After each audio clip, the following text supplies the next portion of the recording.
Meteorologist Casey Cloud live with you here on this Sunday afternoon. We're coming on the air right now because we have some breaking news, breaking weather news there in toward Jacksonville.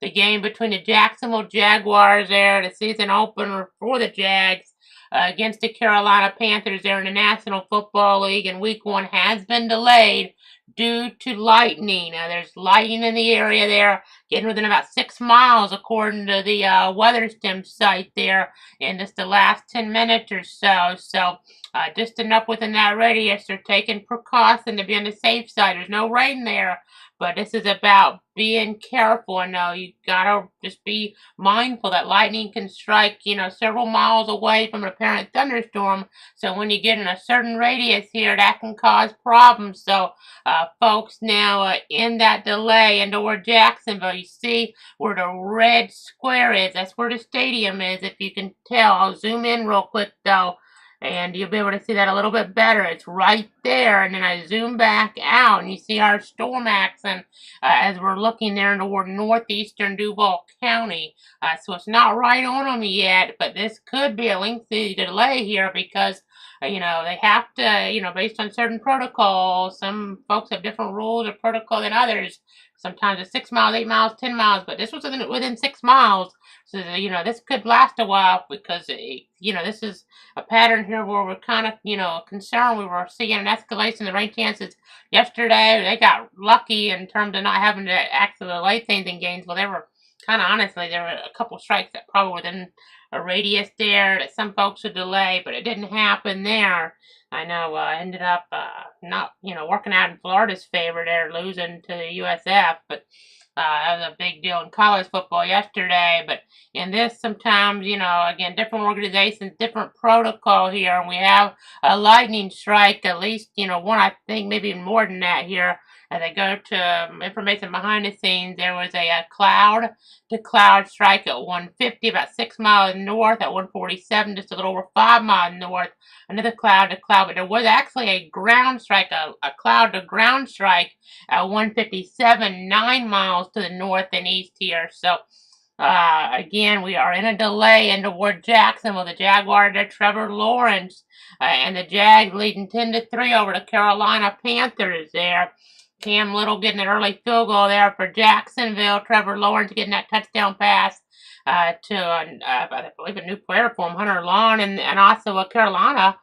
The former FSU kicker Ryan Fitzgerald getting his first kick of his career from nearly 50 yards out, making that first field goal try in the regular season for him. So it's 10-3 in that one, but that delay could last a while. Because of the adverse weather conditions. There's lightning. It's not, something where they can, just play around with this. It's a situation here where we don't have severe weather in the traditional sense. We have some strong accent, in different areas there. I know a marine warning. You can see that teal, I guess you could call it, kind of, or light blue, whatever you want to call it, special marine warning box up to the north and east from this accent. We don't have anything in the traditional sense here.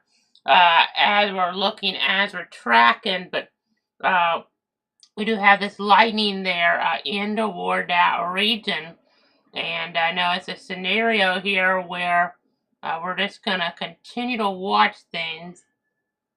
Bear with me here as I'm trying to get information on in. I'm gonna try to get that time. I just want to have that here mentioned in the broadcast here. So they got a touchdown and they went to break and then they had a delay. So 8:32 left in the second quarter is when that delay occurred. So about halfway through the second quarter, that delay, again, if you're just tuning in and wondering why, I know the local Jacksonville Fox station is not showing the Jacksonville game, it's because there is a weather delay there in Jacksonville. I know they have like bonus coverage and spread it on a crawl, even a local crawl. So people be wondering what's going on here, quite honestly, with this. I know I have Fox 30 in the corner. I don't normally do it like that, but I didn't want to have confusion for our local viewers here because we cover a pretty wide area. And except for the Jacksonville counties, which include Bradford, and the television market areas, the DMAs, none of the other local stations, Fox stations, are showing the Jacksonville game. as we're looking at things. They're also in the Buccaneers at Atlanta, which is an indoor facility there. Jacksonville will be indoors here in a few years in a way, though they'll still have the potential for lightning delays from my understanding of the current plans, because it'll be like the Ram Stadium out west, where there'll be little gaps there in terms of the cover, keep folks pretty safe from like rain and the temperatures, but technically lightning, there'll still be an outdoor element there a little bit, but that'll be tricky and an odd message for sure. But my point is, only Jacksonville showing this, so in the local area here, I know a lot of folks getting this game up to the north, but in Jacksonville, only Jacksonville showing this game there. As we're looking and as we're tracking things from Everbank Stadium in our coverage zone, everybody else in that Tampa-Atlanta game in the National Football League. So again, it's an interesting situation for sure. Let me go ahead and go back to this map here. Again, they're trying to be very careful in this type of situation, obviously. We know you were probably wondering, like, what's going on here? Why is it not on TV anymore, maybe, the game? And that is because there is a delay because of lightning in the area there in toward Jacksonville. Let me go to another look at this as we'll actually start to see on the other perspective this action of storm potential. It's not, kind of the reason for the delay directly, maybe, but it kind of shows the overall pattern here, and you see some storm action now right up near State Road 105 there, US 17 and I-95, and let's say they're bringing lighting with that. Not necessarily, but I wouldn't be surprised if that starts to draw, this one right here, starts to draw some lightning, and then that could, really prolong this delay, and actually, folks could get wet. So then, if you're not able to get to the safe spot, hopefully they're able to get out of the lightning threat, but, it'll be actually getting wet, and pontoons would be needed if there's not lightning with that, but, we'll kind of watch the motion, because this stuff is really, really tricky this time of year. I mean, it's not far away from the stadium, but actually it kind of just meandering around here. So again, this is breaking news. The Jacksonville Jaguars game has been delayed due to lightning there. It is a 10-3 lead for Jacksonville in the second quarter, about halfway through there. Again, the broadcast, being switched out there because of this delay. I know it's a very warm day or Jacksonville. This might help to cool things down some. It's hot, downright hot. I mean, you do see some spots at Duval County Court and others. 82 there at the Craig Municipal Airport, 90 there around the Herlon Airport, 91 at the White House Naval Outlying Field, 90 at Cecil. So you kind of get the idea here what we're tracking. Again, this is breaking news here, breaking weather news. The Jacksonville Jaguars game has been delayed due to lightning. Again, lightning in the area there. It's about keeping folks safe, in general, as we're looking and as we're tracking things. I know it's kind of interesting, too, just some, and this is just kind of a guess. I don't know 100%, but, like, Jacksonville, the only station in our area showing that game. It's not like the olden days where they don't have, my understanding is they don't have blackouts anymore in the NFL. I mean, not that they would actually need one or anything like that, even with today's game, but because it seemed like, and I didn't look that close, but it seemed like a pretty good crowd there for that home opener. But the point is, I know sometimes like Gainesville and Tallahassee, maybe one of those would want to pick up the Jacksonville game, but sometimes they're obligated, Gainesville especially obligated to show the road games for Jacksonville. And if it's a home game and it's on Fox, well, they're showing the Bucks more, so they probably want to build up the Bucks more for their ratings, you would think, just a guess here. So that's why none of the other stations are showing the Jacksonville game there against Carolina in our area. It's on just the paid YouTube TV NFL Sunday ticket package if you're outside of Jacksonville in our covered area. From my understanding, I know Gainesville, so in Tampa at Atlanta. I mean, quite a few stations. We might be having viewers join from the, Carolina. There's a lot of stations showing it, even though Carolina's been very unsuccessful the last several years on the NFL field. Despite just one station showing it on the Jags side of things, there's a ton of stations showing it in the Carolinas here on the Fox affiliates. Pretty much all North Carolina almost, and almost all South Carolina getting this game there. I mean, from my understanding, including Charleston, they kind of are a Jags market too. So I guess you could almost say, well, they're kind of a split market there between Carolina and Jacksonville. So the Savannah and Albany and Tallahassee and Gainesville, Ocala, and Orlando are also in that Tampa and Atlanta game instead. So you guys might be wondering, like, well, this isn't that big of a game. So again, but Jacksonville's showing this, and Charleston's showing it. I would say more for Carolina purposes there because it mixes in, but they do, I believe, carry the preseason games, some of them for the Jags up there in Charleston. So I believe they carry both teams actually.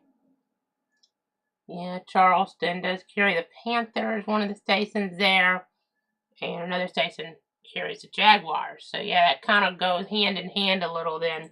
So it's kind of a split market there, but as we're tracking things, Charleston, South Carolina, I'm talking about, as we're tracking things. Again, it's not an overwhelming situation. I mean, it's something we haven't had as much rain, maybe as, you would think towards some of these areas. Not really any rain toward the stadium, but it could change here in short order. It's all about trying to protect folks. I know some areas there up in towards southeastern Nassau County, though, picking up 4 inches, some of that in about an hour there.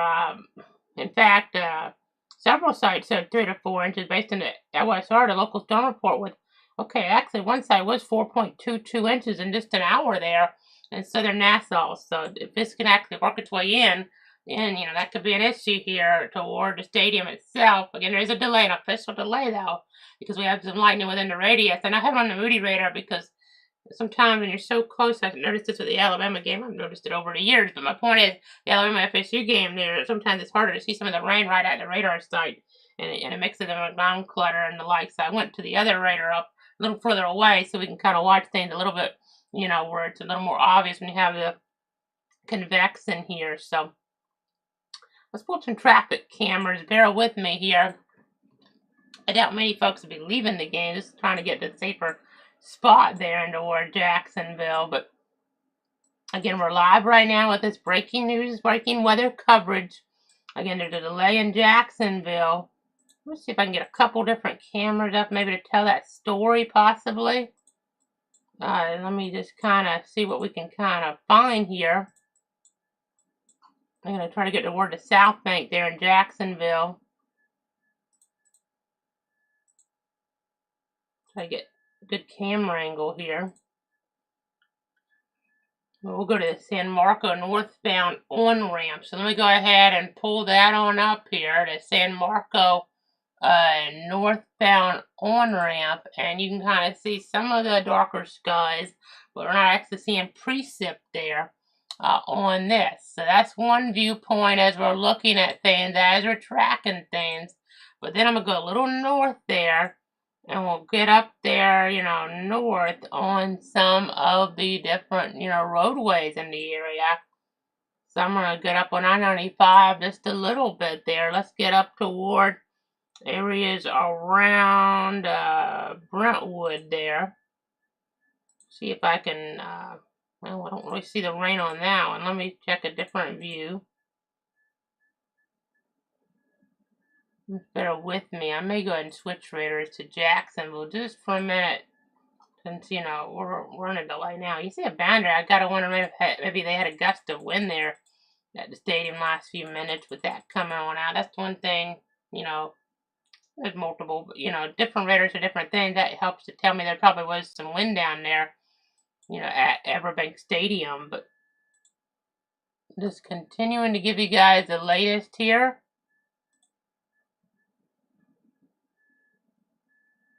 Let me go ahead and try to find here. Again, that area is pretty small up north of, downtown with this convection. So,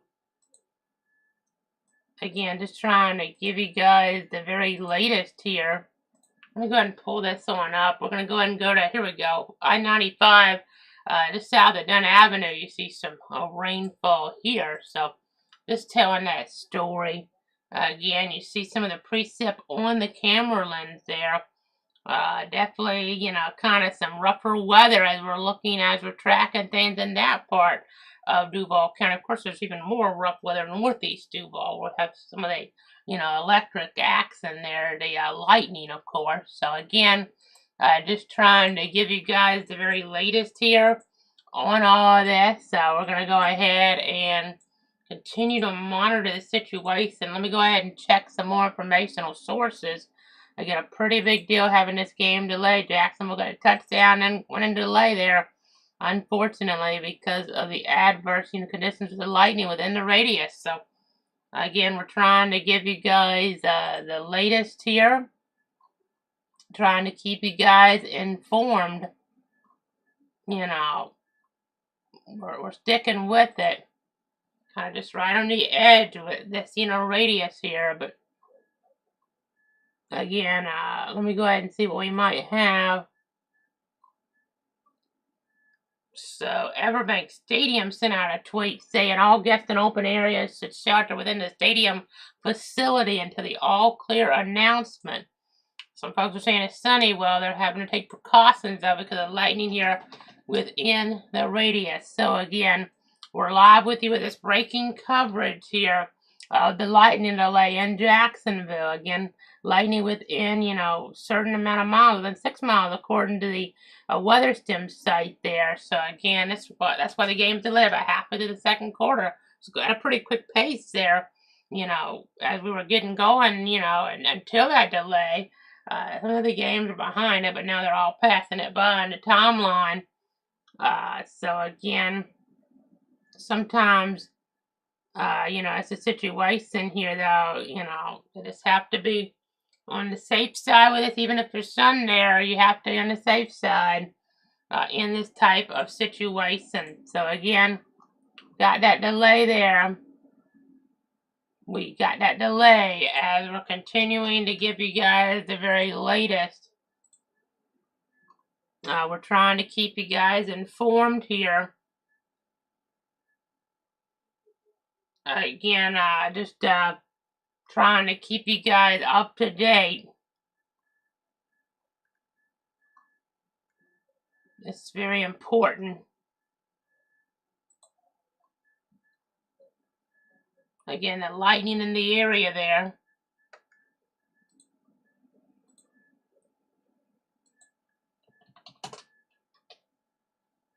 Just trying to effort the latest updates.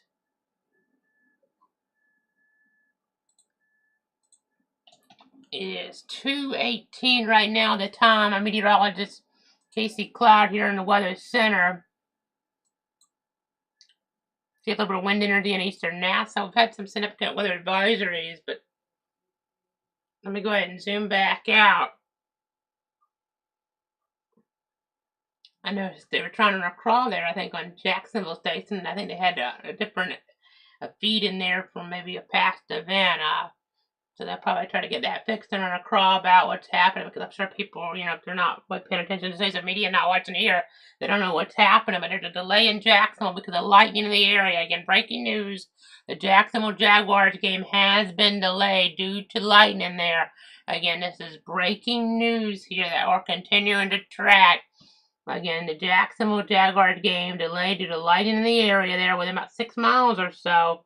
Based on the data points that we're looking at, I know there was even, you know, a ground strike there within about 10 miles. So I was cloud to cloud, about a couple of them about 5-6 miles away. But you see here, we're watching all the lightning here for you. There's some acts in there in Baker County and up there in Charlton County, Nassau County, not a whole bunch. I mean, yesterday's storm action was a little bit more, you know, ferocious looking there on Bronson and the library got several inches of rain today, though it's been pretty nasty in, you know, parts of Nassau County where they've gotten several inches of rain here. But we're continuing to give you the latest. Again, let's keep watching. There's a stadium, maybe a little bit of shower action trying to get in. But more about that band, they're probably cooling things off some at least there. Let me see what we have on the temperature there on that side. That might be helpful here. Again, let me just go ahead and check here. Everbank Stadium there in that area. Yeah, 83 degrees, so it's cooling off. 82 degrees, updating real time. I guess to 24 miles an hour recently. So yeah, that boundary kind of giving them a little bit of wind, even though they're not getting rain in toward that area. So again, just trying to keep everybody up to date. Again, breaking news there in Jacksonville. In a delay in Jacksonville. And a year ago, Jacksonville, Carolina played. They played on a torrential downpour up at Carolina, I believe, but it wasn't lightning necessarily in the area. It was a while ago, so, at least I don't remember any, and they didn't have to delay things, even though it was a torrential downpour. But it's about the electrical energy.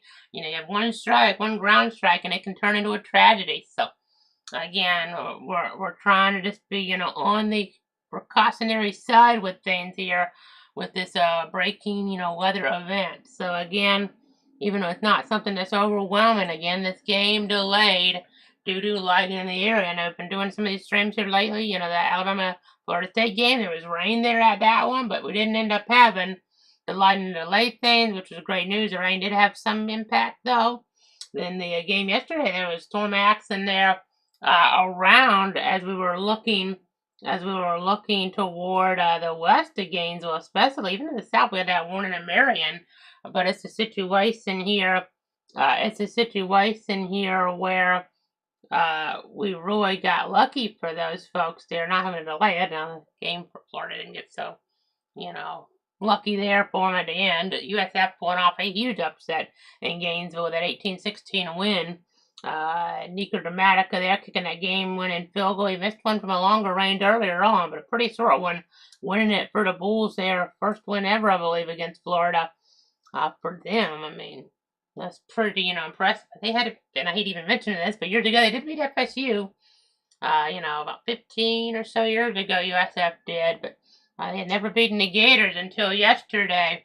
And that's a big deal, for them. And rankings probably just coming out as we're on the air. I wonder how far the Gators fell, if they fell all the way out or not of that top 25. That's the time of day they normally come out here. Let's see if they're out. Well, the coaches polls out. And Florida's out of that. And USF's in there at 23. FSU's at number 12. Let me see if the AP polls out because. Okay, yeah, it's not on the one side I looked at. Okay, it's out now. AP, this coming on out, it looks like. South Florida ranked in that as you would anticipate. They're at 18. Florida does look to be out. FSU's at number 10.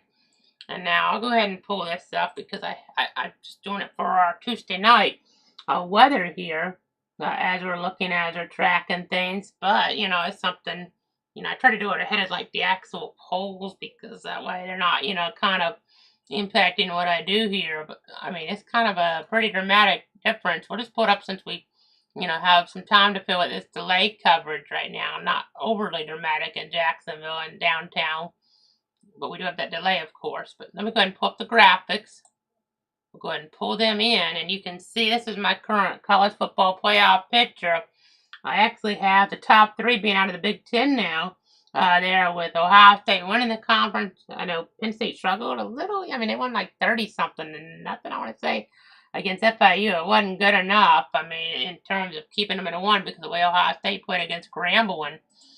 So again, just kind of interesting there in that regard. But again, Grambling State there, 70-0 win Ohio State had against them. But Penn State, I mean, it is a D1 school in FIU, but they only beat them 34-0. I know I'm splitting hairs, but Texas, they are a team there. I mean, they won by a pretty decent amount against San Jose State. You just kind of have to look when you're splitting hairs when some teams don't lose. You have to kind of switch things up, but I have Miami there at number 4. I have Georgia at 5, Iowa State at 6 there. It's interesting. No SEC teams in the top 4. That's not exactly what some people might be thinking you would expect when they've switched things around with there not being a, automatic bye anymore for the conference champs. They wouldn't expect, a situation there. A situation where you don't have an SEC team getting that bye. Some people think you get multiple. I have 3 Big Ten teams getting it. The top 3 being the Big Ten. I've gone over at number 10. It's about where the rankings have them. We just were talking about I know TCU, I'm pretty high on USF. I have them at number 11, and in reality now, last week I had them at 12, but they weren't really number 12. It's just they get that last spot. But now I have them at 11. I have them at 11, and they're really 11, in this. So that even though they're actually in the 20s in the actual polls, I don't know if TCU's actually even ranked, but I'm high on them after how they beat, North Carolina. Ever impressive. I mean, the quarterback there and the like, and so I think you got to give them a lot of credit. And South Carolina, the team, I'm just not sure about. They didn't look that good against Virginia Tech, and Virginia Tech lost badly to Vanderbilt, so I don't have them in consideration right now for the playoffs.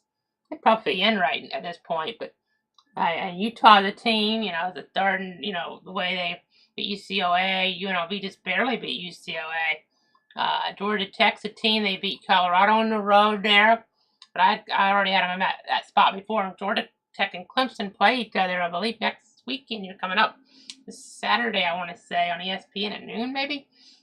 So again, that's something that we're looking at there. But again, the reason we're in the air right now is because there's a delay in the NFL game between the Jacksonville Jaguars and the Carolina Panthers. There's two expansion teams coming to the NFL. They're in the 90s. They're always tied together because of that. I saw a stat out there. I'm not. I think maybe it's true, maybe it's not. But both times the Carolina Jacksonville opened the season before in the regular season, maybe Carolina somehow made the Super Bowl. They're not supposed to be that good this year, Carolina. I know those last two offensive coordinators for Tampa going at it, and I gotta wonder though, maybe this will be Jacksonville's turn. To make the Super Bowl out of that instead, but maybe actually win it, unlike Carolina, losing to New England, losing to Denver in those two Super Bowls in the past there. So we'll see. But again, continuing to give you the updates. Let me see if there's any new information out of Jacksonville since it's right on the edge. It's kind of a situation you have to play by ear here. In toward Jacksonville. I know some folks speculating how, maybe the teams will deal with this. And the last time the Jaguars had a delay, I believe, was that Baltimore game in 2022, where the Jags, it was a situation they won that game, had all the momentum after that, for the rest of the year, and won that playoff game. It kind of turned maybe their season around after that delay there. They went to 4-7 on that November 22nd, 2022, and then they made the playoffs. So lightning delay that year, the Jags made the playoffs. Lightning delay this year, maybe the Jags will go to the playoffs. You just have to hope for the best here if you're a Jaguar fan. It's been pretty tough for them, never making the Super Bowl, and they were so close to have made it. I mean, we talk about the FSC playoff thing all the time. You're about how they should have been in. Well, that one play there in the AFC title game, I don't know if we were mentioned on here that much, if at all, but Miles Jack there against New England, he probably wasn't down there in that game, and Jacksonville probably should have made the Super Bowl that year and went against the Eagles, and who knows, they might have won against the Eagles and won that Super Bowl there, going back about a half decade ago or so. But Tom Brady came back, made that game, but lost to Nick Foles on the other side. But okay, at 2:11, there was a lightning strike 7.85 miles northeast, according to Weather Stem. And let's see, was that one? That was cloud to cloud. Or no, that was, wait a minute, 2:16. 2:11 was also cloud to cloud. 2:16 was almost the same distance, a little further, but it was cloud to cloud within 8 miles. So now, again, different protocol. Sometimes it's 6 miles, sometimes it's 8 miles, sometimes it's 10 miles here with these delays here. I know, again, continuing to watch things. This is always a tricky situation. It's not like a situation necessarily up in Philadelphia where it's an obvious line coming through. It's kind of everything meandering around. Everything's meandering around here, and you just never know what could end up happening here with the weather. This delay could be lengthy, depending on how they want to kind of play this on out. So again, breaking news there. It's still in a delay, but breaking news: the Jacksonville game has been delayed about a half an hour. So let me see what time they delayed it here. Give me just a second. I'm just checking some information.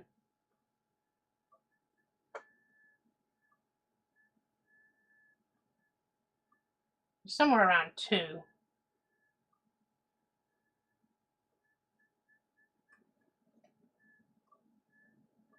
Okay, about 1:54 is when they were breaking away, talking about it breaking away on the Fox network. So they've been in a delay about 35 minutes or so, as continuing to give you guys the latest on all of this. So again, that's kind of storyline there. Again, a pretty big deal, obviously.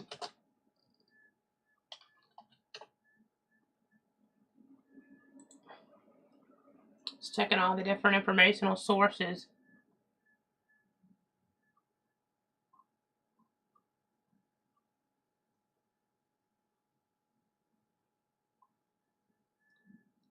And the different rules according to Mike Burris there, which, the official Jaguars station, CBS 47, Fox 30 sides, assuming he knows this information very well. He said the radius is 10 miles for the Lightning, so to resume this game. So then we could be at it for a while. That's what he's saying as well. He's a chief meteorologist there at CBS 47 and Fox 30 in Jacksonville. They're Action News Jackson. I mean, that's what we've been talking about. We thought it'd be a while, but yeah, just sometimes there's questions about the radiuses. I know FSU's radius when I was there was 8 miles, and he's saying the radius to resume is 10 miles. So for the Lightning, have to be outside of that radius. So this could last a while. We may just leave the radar up at some point. The way this is going, this is just going to last potentially so long here that we may just keep this running here after a while. There's only so much you can talk about during a Lightning delay. I've been on for a half hour. Hadn't been any, severe weather warnings here as we're looking and as we're tracking things. So, again, it's a tricky scenario, but yeah, they're in a delay. They're in Jacksonville. I know. We'll get back on over. You see this area here. That's where the stadium is. And I'll pull the radar back in. You see some boundary axle. We've had some gusty winds there, maybe. Well, that might just be the ground clutter now. That's why I switched to the other radar earlier on. But this shows, that boundary, a little bit of gusty wind accent. But now this lighting here around the Mayport area, we're watching that. We're just going to continue to track things. Just kind of a tricky situation there in toward Jacksonville. There's no active warnings. We have this lightning there. We had that 40% chance here for your Sunday when we're talking late Thursday for the storm accent, but that Gainesville chance kind of really creeped up yesterday. They got lucky not to have to delay that, but not so lucky in Jacksonville. And this, here being an issue. I know sometimes, again, the rules are a little different between colleges and the NFL, so, and leagues and the like, SEC versus maybe, again, in the NFL as we're contrasting things and comparing things. But and then the NFL game, Jacksonville game, they switched to New York and Washington there on the Fox broadcast network in Jacksonville. There's Fox stations in other areas. So in the Tampa-Atlanta contest, that's inside, so we're not worried about the weather there. But again, it is up north. It's in Atlanta, so. And that game is at halftime, and it is a tie game, 10-10. So AP poll, USF, they're 18 in the AP poll now. Alabama 19, FSU 10. Talking about college football again, and I'm switching topics some, but we were talking about rankings, trying to compare them to mine. It just came out this time of day. They'll come out after the first week or so. But let's zoom out a little bit. So around Tampa there, they're not playing down there, but just to give you a radar update, they wouldn't have a delay down there if there was a game going there in Tampa. Atlanta's inside, so that's not an issue, but there's no bad weather there now. Had problems yesterday in Athens and Clemson, and the like. But as we continue to give you the latest here, I know we're just continuing to monitor the situation. Continuing to monitor the situation here. Indy's obviously inside, a big lead for them over the Dolphins. New Orleans inside. Again, Jackson will be partially inside coming up in a few years, but my understanding is it would still have delays. I'm not 100% sure on that, but because if they're doing it like the Rams did it, there'll be a little gap, so technically they'll have some lightning that could still kind of get on in there, and in theory, and they have to delay it for lightning, even if mostly the rain would be kept out there starting in the year 2028, and also the just hotter temperatures, there'll be more climate control, but let me go ahead and I know Denver's playing at home today. It's supposed to be a 4:05 kickoff. At least a little bit of lightning up there. Yeah, there's a risk up there. I'll have to watch for that. They might have a delay later. We'll see. But again, it's a situation right now. Jacksonville game. This lightning's an issue. This is, the model one last night, and it kind of did this with Gainesville, and then I'm not having a delay. I didn't want to overhype this, but the model one's getting pretty aggressive with the storm accent for Jacksonville here. So this is what it was showing for 2. But the thing is, and I'll take the current lightning off. I'll take the temperatures off, but. So then it's showing 3 o'clock, worse, 4 o'clock still bad, and then maybe by 5 o'clock, maybe breaking up by then. So this could be a very long delay, maybe the longest delay in Jaguar history.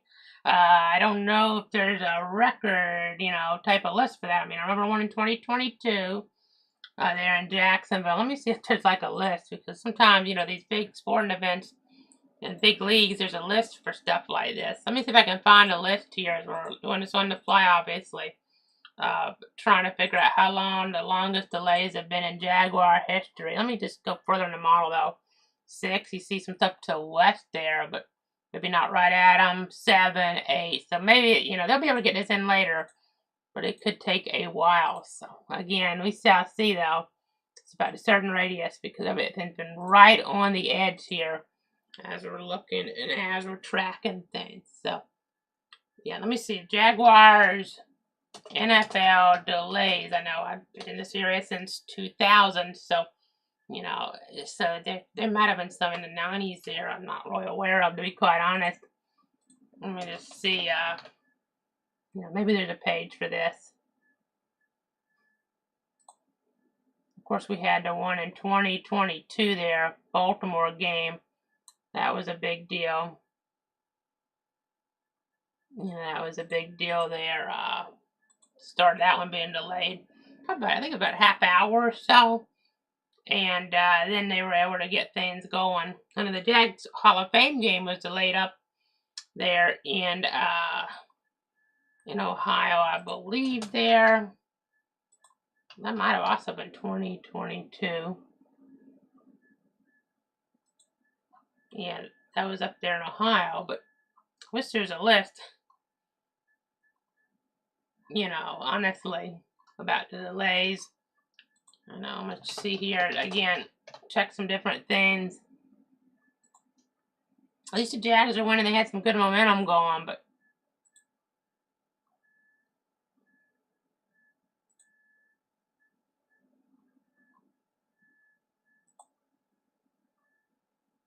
just trying to get the latest updates here.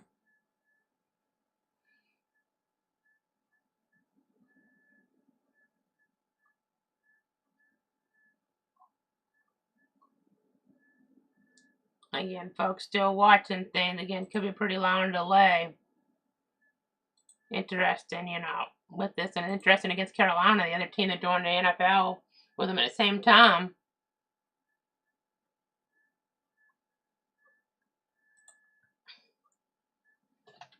The expansion franchise there coming to town for Jacksonville and for Charlotte. Both teams, got going there in 1995. So I know they played the Hall of Fame game against each other there to start off their NFL franchises. Probably there in August of 95. But again, this could end up being, and I know there's I don't know if it's the longest delay in NFL history. Oh, they're starting to get rain now over the stadium. Okay, let's pull this up. So they're actually getting a precip now based on our Doppler indications. But I know in Dolphins several years ago had a delay in week 1, I believe, where, it took them about sunset before they could finish. This is in the second quarter. Let's see, it does get going again around 5. But then, well, they might get it in before, but this could be tricky, I know. At least for Jacksonville purposes, they'll be able to see the game. But some of those other markets, I don't know if they'll let them stick with it. And the Carolina, that side of their home, markets there. I don't know, honestly. Sometimes, I think Tampa had a delay one time, and they wouldn't let Jacksonville maybe stick with it or something to that effect. I'm trying to do this off the top of my head, but Again, just trying to give you guys the very latest here as we're tracking things. There's a marine warning toward the coastal waters now from Fernandina Beach to St. Augustine. But again, just trying to give you guys the very latest here. We're just trying to keep you guys up to date on what's going on. But, I'm just speculating to some degree here, but just trying to keep you up to date. I know that Miami NFL delay, the Dolphins week 1. Let me see what year. I mean, there's been other delays down there, I remember, but there was one. It lasted a really long time. Okay, yeah, 7 years ago, maybe. 2018. Yeah, it didn't end at like after 8 o'clock, so. Yeah, but based on just what I'm reading here, and yeah, there's a really long delay. I remember this one when I was in college at FSU. The Ravens and the Bears was a big national game that day, I believe. Probably, I assume it was Jim Nantz and Phil Simms calling that, and they had tornado on it. There was a horrible tornado outbreak, a deadly tornado outbreak on November 17th, 2013 there in Illinois, and in the Chicago area, the line went through. Maybe not quite as bad there.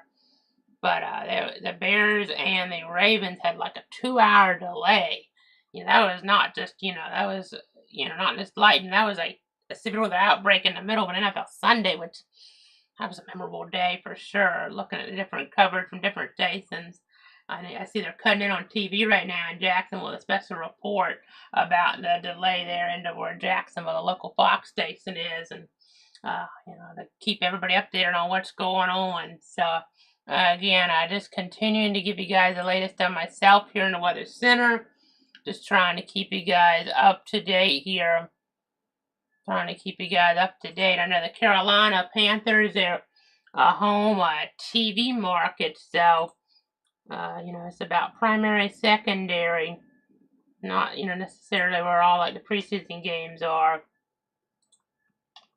I know I used to this stuff because of the blackouts. It was easier to find, but again, just trying to give you guys the very latest here on this. I don't know how many blackouts they've had, but if I could find that, then I probably could find where they are in terms of some of the market information.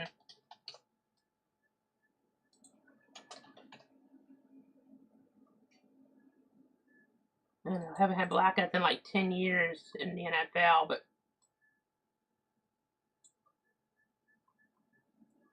again, just trying to give you guys the very latest information here. As we're still with it, we're still with you. Again, all this lightning and this electrical energy cause for concern.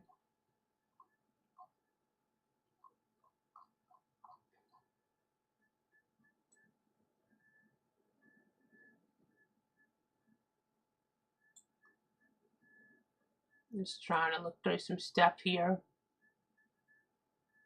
It's a one-man band, and we're sticking with this for a long time. So.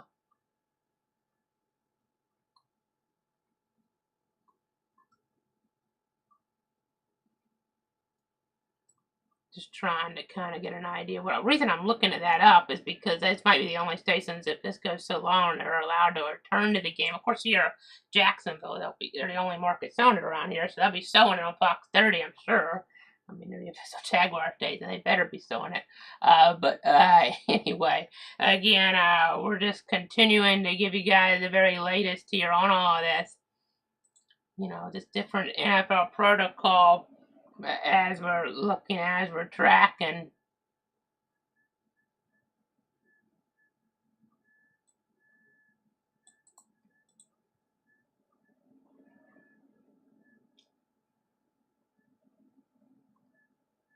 Just trying to glance at this. I'm sure there's probably less that, if I wasn't talking, I could find this a lot quicker, but maybe Raleigh and Greensboro, even if they're not, it's only about 75-mile radiuses from Charlotte, but maybe Raleigh and Greensboro considered the secondary markets, and if so, maybe they would return to it on the television broadcast. They might just let all the affiliates, since it's not like the big national game or something, and it's a single game, not a doubleheader. They might just let all the stations that had it return to it because it's so it's not like, the Bucks game is being sown in Oklahoma, for instance, because of Baker Mayfield, probably.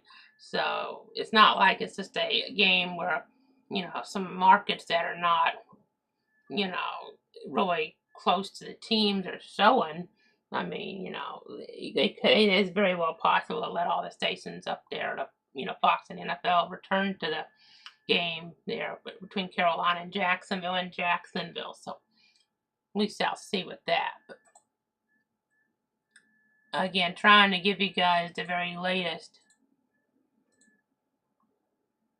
This action not looking great here. I mean, there's not a lot of lightning popping up with it, which is, the important thing. It's in baseball, sure, but this one strike can cause a problem.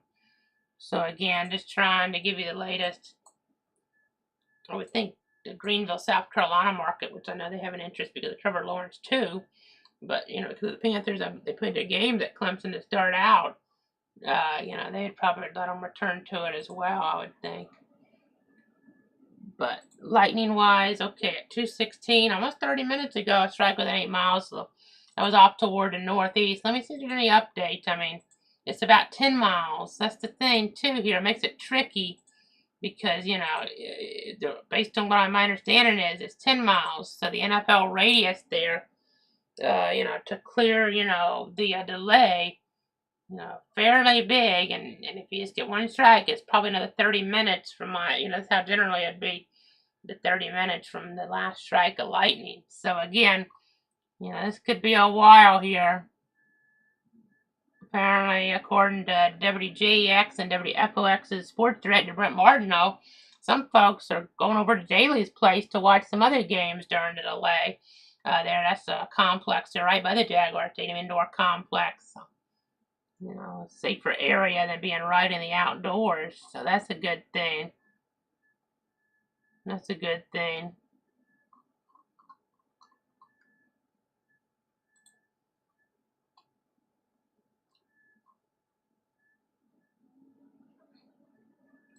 Just trying to give you the updates here on all this. And this is a very long delay as we're alluding to.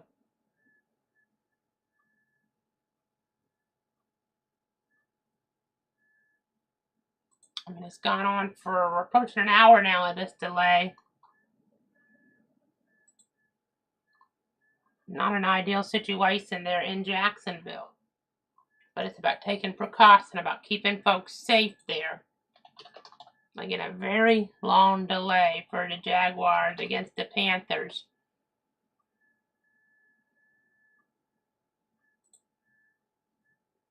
Just trying to effort the latest information on in. Again, this weather obstacle, these adverse weather conditions.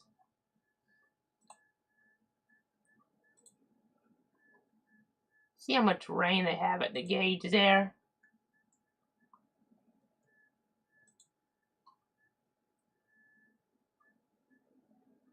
I'm going to check some information. So, Everbank Stadium, Everbank Field, WeatherStem site. I guess it's Everbank Stadium now. They're 80 degrees. But despite it having about an hour delay as of now, and I see a little bit of rain, so this may not be exactly right.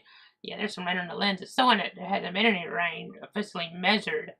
But, we're starting to get into it. But it's the story there is that, we had this long delay. Remember, we hadn't rained yet, and then if they get the rain, and there's one strike, and every, strike within their 10-mile radius is another 30 minutes, not, like added together, but like, let's say they, get 20 minutes out, from having one and then another one, and you start the clock all over again. You reset that timer at 30 minutes, and you just wait. You just wait here in toward Jacksonville with this delay again.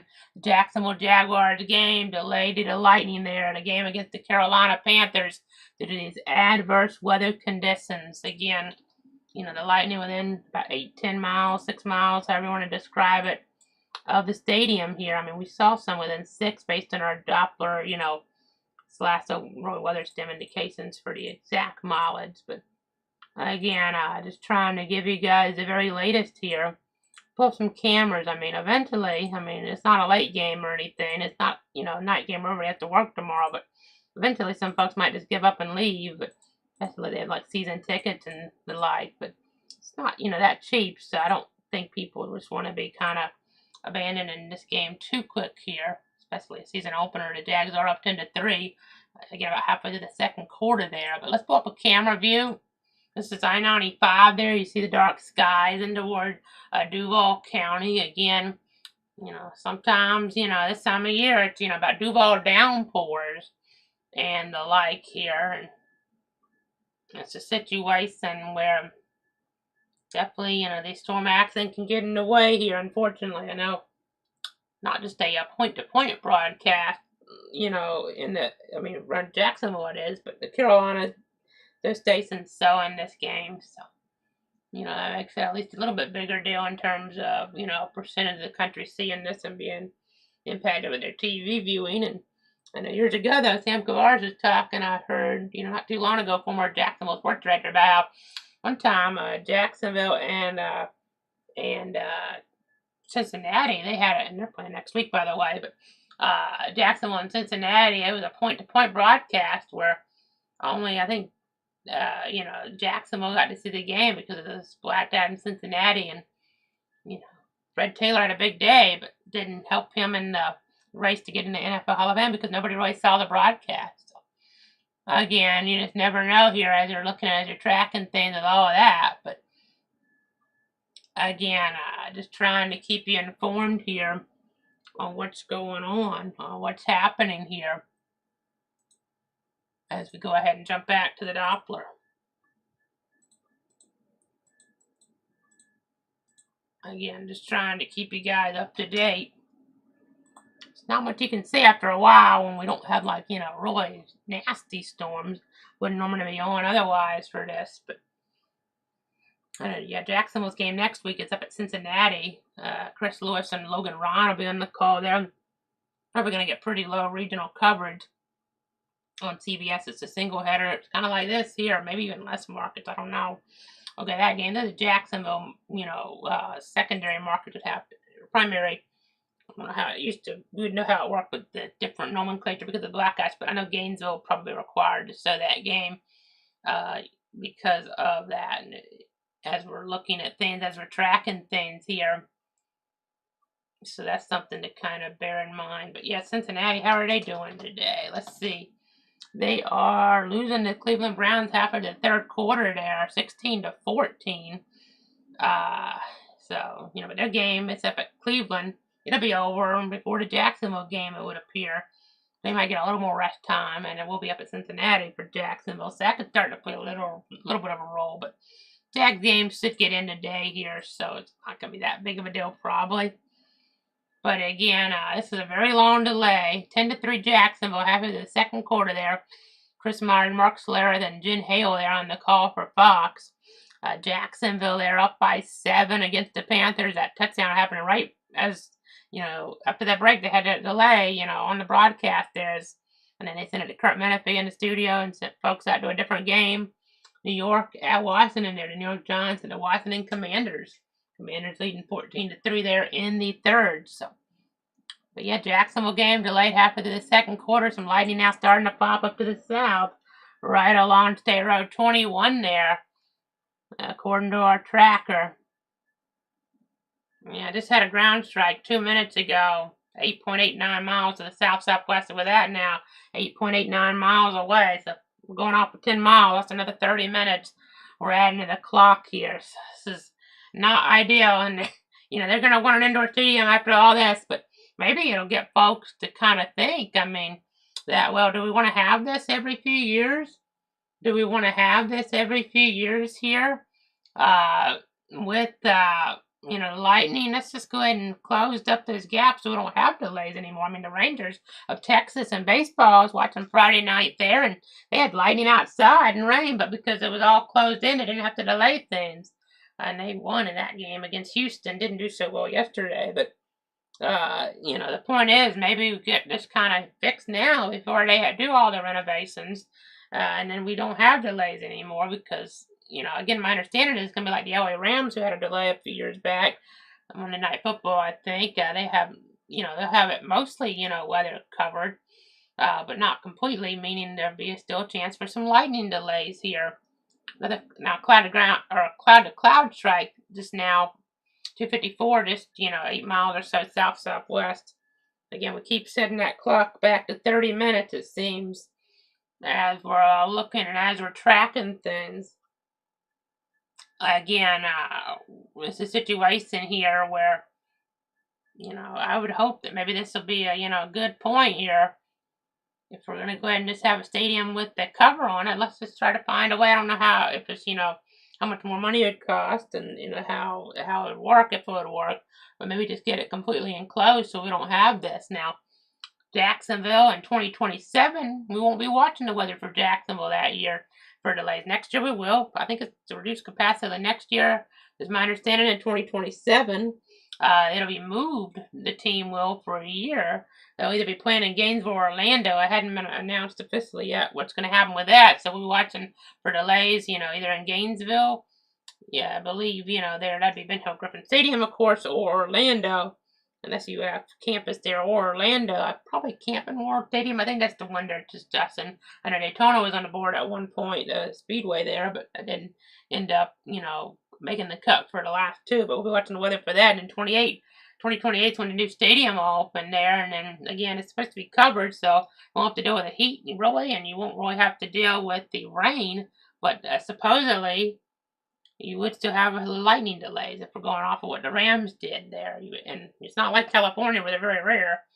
It's still been pretty rare. Quite honestly, it takes a lot to have it in the wrong time slot, matching up like this. But early in the year is when it's most likely, and that's what we're dealing with now. I know, we had the Baltimore delay for Jacksonville there. It was in late November, though. We had stronger storms around that day, late, 2022. But yeah, might as well get this sealed up where we don't end up having, these delays here. We don't end up having these delays, and that would be, great news, because then you wouldn't have to worry about the weather at all for this anymore, except for just, tailgaters and, coming and going from the stadium. But again, we're continuing to track this, so keep resetting that clock here, folks. Now, as for stuff to the south on the edge of the radius, again, trying to give you guys the latest updates here as we're tracking things. I know this is probably just a dream, but, the FSU baseball team, we have delays over there, and wouldn't be, something that I would be against them having like a cover there, at the stadium there. That wouldn't be, a bad idea, or, but that's not enough, as we've alluded to. It wouldn't be bad to just have maybe a indoor facility altogether there. Like one like the Rangers have. I know that's probably not going to happen because of money, but it'd be nice. It would definitely be nice, because they have just rain delays sometimes there over in Tallahassee. I know on WFOX they're reporting, I need to double check this. They're reporting that the game may start back soon now on their crawl.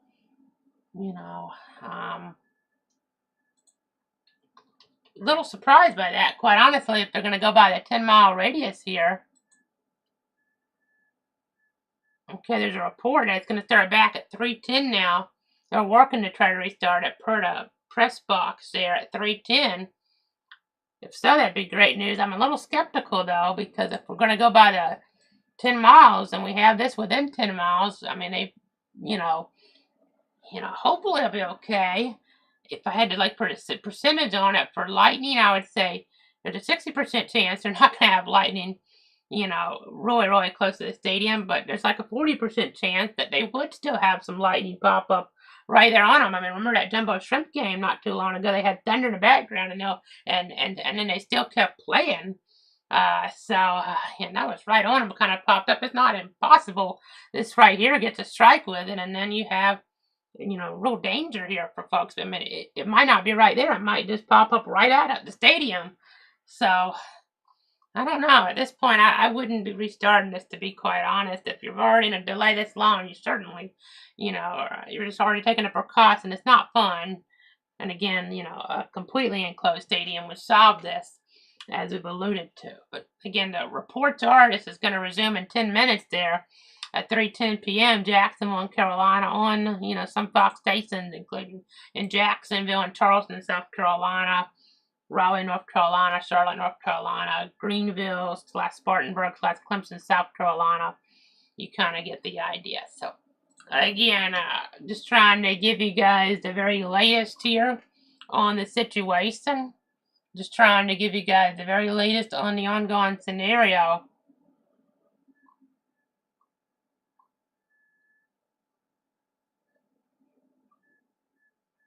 Again, reports are it's going to restart at 3:10. I mean, they very well might be okay. Just like in Gainesville, they thought they might be okay, and they played, and they were. But you just never know here in these type of instances. I mean, not much has changed from the thought process here, and it's already kind of what delayed the game.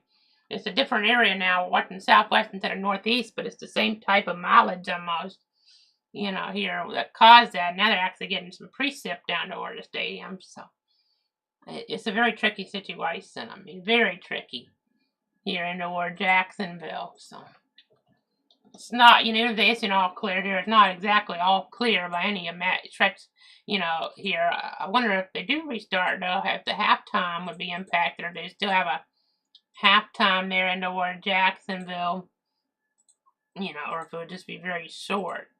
They might be required to have the halftime. I know in college sometimes they can shorten that on down. But yeah, let's go ahead and see some camera views again. I-95 there, a mile marker at 350. Again, you can kind of see here what's going on with some of these darker clouds, and doesn't look like really ideal conditions. The sun was out earlier on. It was hotter up there earlier on. But again, just continuing to give you guys the latest. Let me go ahead and keep checking information. Okay, so temperature-wise, let's go ahead and pull this on up. You see the lightning down there near the Naval Air Station in Duval County, and technically all Jacksonville, is, Jacksonville, Duval County. I know that's a weird way to say it, but my point is, all of Duval is technically Jacksonville is what I mean by that. Because that was something years ago that was put together there with the geography, consolidation, and the like. But again, as we're tracking things, you see this lighting here near the Naval Air Station. Definitely something to be mindful of. I mean, our radar is even showing us within 8 miles. That's concerning. Again, we're still looking at the information here. Yeah, 3:01 p.m. There was a strike 6.52 miles south. And at 2:59, there was a ground strike only 7 miles south. One actually hit something there, apparently. Hopefully it didn't hit anything, like a home or a parcel. Hopefully it was not even a tree. Hopefully it was something less than that. And that it was just something, where maybe it hit off of something that, where it doesn't cause any damage. But 3:03 p.m. now, there was a strike within 5.5 miles of the southeast, a cloud-to-cloud strike. So, gotta, wonder if they're really going to resume this at 3:10 here. I'd be surprised at this point. I mean, let me see. Okay, now, I saw a different report. I don't think that's changed. They're still saying 3:10 then. Apparently fans are allowed back in, but, just not much has changed except the storm accent is, in terms of the distance, about the same. It's just in a different spot southwest of the stadium instead of northeast. So let's go ahead and continue to give you guys the very latest here. And there is rain, in the vicinity of the stadium now. Very close, if not actually there. But you can see this area here in southern Duval. A little bit of wind energy, maybe gusts to about 35 miles an hour around US 17 and I-295. Again, it's not about severe weather today, really. I mean, we had that one rogue one in Marion actually had a little damage yesterday and some flooding around Bronson, but there's not formal risk for severe weather. It's general thunderstorm risk here, and you know what's been the issue there. The hold up in North Jacksonville, that's lightning within the radius here. So, you know, as we continue to look at things, I need to switch that back, and then let's go to 1 hour rainfall. See that had some stuff just north of the stadium, over ½ an inch there around US 1A in this green slot, but at the stadium it's not really showing anything. Maybe just trace amounts, really. And then further up, though, we've had 2½ inches of rain there. You know, a little bit further up in northern Duval County, and, well, north central maybe. And then northeast there, you see 2-3 inches. But and then we have this accident forming down here. It's not, you know, an ideal scenario for sure. So, but stuff not really right at the stadium. Eventually it could be, and then that probably really puts things back. Okay, the Jags are reporting it's going to start back in 5 minutes there. The game. Some people were commenting like, well, it's clear when you delayed it. Now there's dark clouds and they hear thunder. So, yeah, it's not an ideal messaging situation here for sure. But again, I'm just giving you guys the very latest on what's going on what's happening here. I'm trying to keep you up to date. Again, covering this breaking weather situation. It's not, you know, ideal in terms of the messaging and just everything that's happening. Had a delay for about 1 hour and 15 minutes.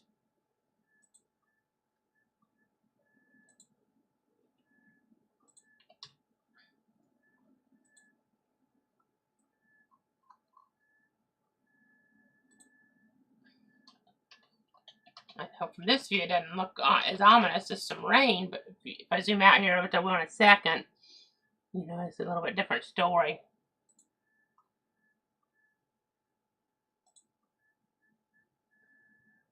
You see what I'm talking about.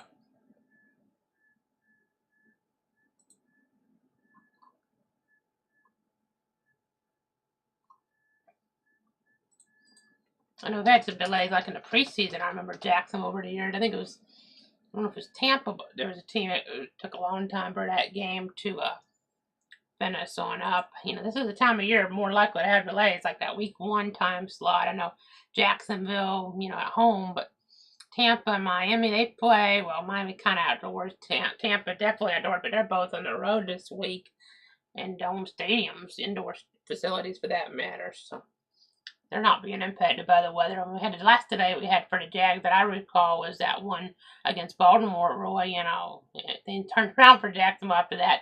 They beat Baltimore there and Lamar Jackson in that November 27th contest there in 2022. So, and then they made the playoffs. They were, you know, losing. They ended up winning the division there after all of that. So, again, trying to give you guys the latest here.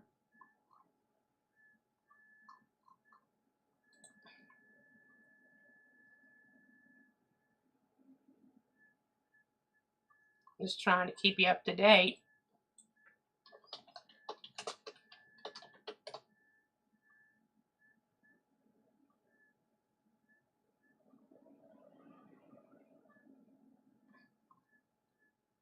Again, folks complaining about the delay, you know, folks complaining about it, but then other people saying there's still lighting in the area. So, and Menifee is just now getting on the air there for Fox to tell folks that it's a situation where maybe they're going back, but then now they're doing a local cut-in, so about the weather situation. So yeah, it's an odd scenario for sure. I mean, you see it on our radar, but just west of downtown, we're starting to see some heavier downpours start to become a little bit more prevalent. So yeah, I mean, the local people, as you know, they do a great job there on CBS 47, Fox 30. They're pretty much saying that, yeah, don't count on this game starting back up. You know, kind of just making sure that folks know. I mean, they're showing a 30-second countdown to kickoff.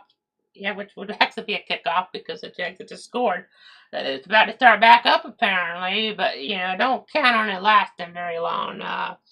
The game action before we get into another delay, maybe. So, That's, kind of warning everybody. Of course, some of there on Accent News doing a great job, as he and that team always does there. This delay might happen again. Or I should say there might be another delay that, happening pretty soon. An hour and 16-minute delay. I wouldn't count on this game lasting very long before we have another delay because, look at this right here. This heavy accident. We get one strike. We're on another delay for at least 30 minutes. That's actually coming closer toward the seat than any of them. It may go just north or worse, but just one strike here and we have another problem. So it's not an ideal situation. Not an ideal situation here, but they are starting back up for now. So if you're wanting to watch that game, they are doing the kickoff, not the opening kickoff, but the kickoff to the Jags scored over there right now on Fox 30-31 and counting left in the second quarter. Jacksonville up 10-3 Carolina ball. Bryce Young and the Carolina offense getting the ball there. What an odd situation, though. But again, I would not be counting on this game being out of delay for very long here. Again, I don't normally keep up a feed of, we're normally just doing this based on what I see on the computers, but I have the game up because that's what's so relevant here live, feed of the local, game. Because otherwise we're kind of giving you delayed stuff off of Twitter, but we're going to have all of our resources available here. So, again, just continuing to watch things with this. Again, the game's back, and we normally would just cut back and go off here and stop talking, leave the radar off, but I'm not so sure this is going to last very long here before I get another delay. I am not so sure, quite honestly. This is, if you'll see what I'm saying on our other mode, this area toward the west is only about 6 miles away, and one strike pops up, especially this kind of head east-northeast a little bit. To back it up, yeah, it's not an ideal situation. So again, just trying to give you guys the very latest.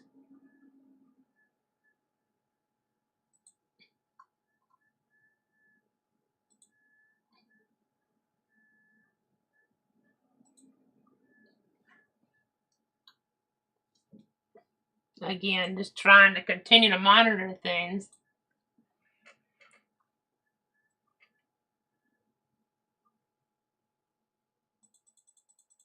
We back it up, we go forward here. Again, so many people, this is, a big event, obviously, hundreds of thousands, maybe not, in person, on TV more than that, but in person, we're talking 60,000, people here, and this is, impacting their day, it's impacting their lives. This is a pretty big deal, so that's why we're with it right now, talking about it, even though the game is back underway for at least the time being. I would not count on it lasting very long before we have another delay, so. Again, we're just giving you guys the latest. I know it's not the same thing. I know years ago we had that Jaguars opener against Kansas City where they had the TV truck go down there, and that was a big problem. Had all, I think, heat there that day probably, and folks weren't able to see the end of that one. But we have lightning down here. This storm, if we get one strike, we're going to have a problem, especially as it's headed in that direction. Just had a cloud-to-cloud strike 2 minutes ago. According to the Duval Weather Stem information, 5.44 miles southwest of the stadium. So again, we're playing with fire here at this point. I know it was kind of like that in Gainesville yesterday, and they got lucky. Not the team, but the game itself not having to have a problem. But this might be a situation that. We have the electric out there with the energy, and they might have another problem coming soon. So again, we're trying to give you guys the very latest from between all of our different tools here. It might be this one that the system triggered for with that, but I'm sure this is really, one delay and maybe another delay, and then maybe a halftime in there too. I don't know how that's going to work, but it's really going to disrupt the flow of this whole game and throw things off for both teams, I'm sure. Not ideal there. Not an ideal start for your season opener, but if the Jags win, I guess they'll take it. They are favored and, anticipated to win in theory, but again, we're just continuing to give you guys the very latest here on this. Again, the game's back underway. 5:40 left in the second quarter. Carolina has the ball. They're on their own side of the field, third down. You can watch that on Fox 30 in the Jacksonville market. None of the other stations are on here showing it, but that's on in Jacksonville on Fox 30 WFOX TV. And just as folks watch Carolina get a big play there. Again, I gotta wonder if another delay will be coming here pretty soon. You see that heavy rain right here. Again, one strike and we have a problem. And I mean, that might end up moving just east enough that they actually do get the rain at the stadium with a pretty heavy downpour. I mean, this is a messaging dilemma for sure, but I would just say even that one strike from this and we really have a problem. So again, we're with you. Just don't feel comfortable leaving this right now because it's such a precarious spot we're in meteorologically right now. This one not so enlightening on some of the latest scans maybe, but again, just one strike from this and there's going to be another delay, or should be probably heard of thunder at the stadium even, which would probably scare folks. So not an ideal situation here as we're looking at, as we're tracking things for sure. Again, we've been with it for a while with this special covered on all the different platforms, trying to protect you, your friends, your family, inform you, your friends, and your family here. It's about keeping everybody up to date, whether it's on Facebook, on Twitter/X, YouTube, Twitch, cloudweather.com has all the different links. The interactive radar available on there as well. Again, we're just continuing to monitor the situation. Just continuing to monitor the situation.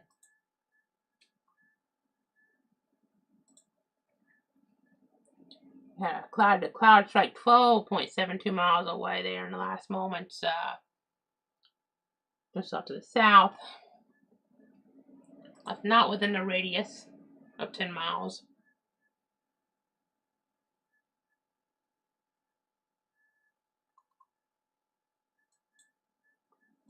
Yeah, I'm not seeing a whole bunch of wind energy. This isn't severe. We would not normally be with this, obviously. But not even really strong. But one lightning strike and you have a problem.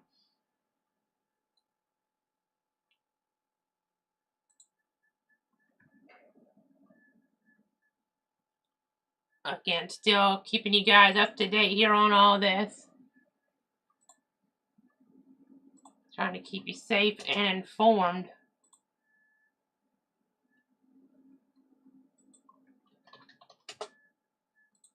And the Super Bowl is going to be there February 8th, 2026 out there in California. It's an outdoor facility. Unlike some years, they don't normally have storms out there, but always possible, I guess, to have a weather delay at the Super Bowl. You just never know if it is outdoors. Had to delay because of the power problem in New Orleans years ago in the Superdome, but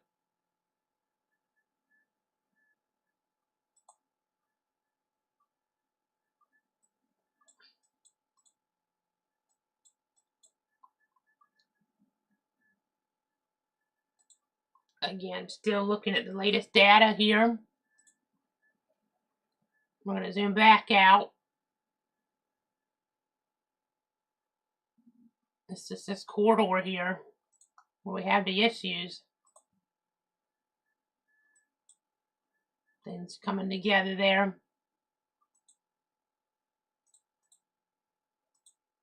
We have a lot of instability. I'll see on the other map here.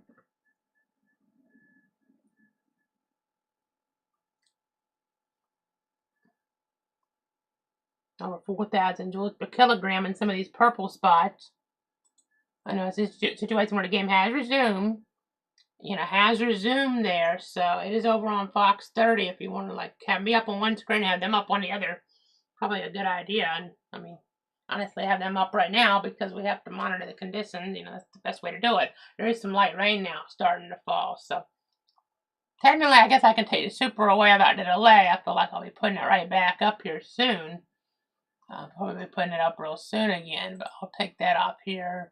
because I don't want to mislead people or anything like that. I mean, it's an odd spot because it sure seems like we might have another delay coming. But yeah, so it is back in action there. You know, they're in the second quarter, 3:40 left there as we're tracking things. So again, just continuing to give you guys the very latest here. I know if this was baseball, I'd be more worried because a pitcher having to warm up something like that. But it's a spot here where, you know, it's not exactly that type of situation. So at least they're not thinking about it from that aspect. Having a pitcher warm up, play a little, and have, you know, a problem again. Looks like the sun may be trying to shine through from what I'm seeing here on the telecast. Again, it's on Fox 30, WFOX there in Jacksonville if you want to watch it. Watch me on one screen, watch that on the other. Jacksonville has a big play going. Still going. Very much still going, and they're tripped up. But again, you should watch that there. I mean, if for some reason you can't get it, it's on Jaguar Radio. You could put me up on Facebook here or something. If you're not watching on YouTube, I know you can get a caption on that. You could put it up on Facebook with me, talk and read the caption and watch me while you're listening to the game on the radio, especially, you know, if you're not in the Jacksonville DMA. That might be something to do. So again, you can get the captioning over there.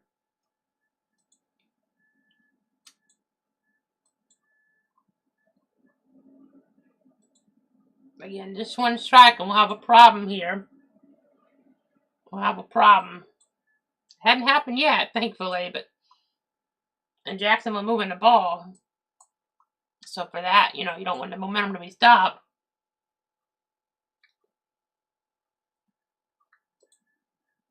But again, continuing to watch.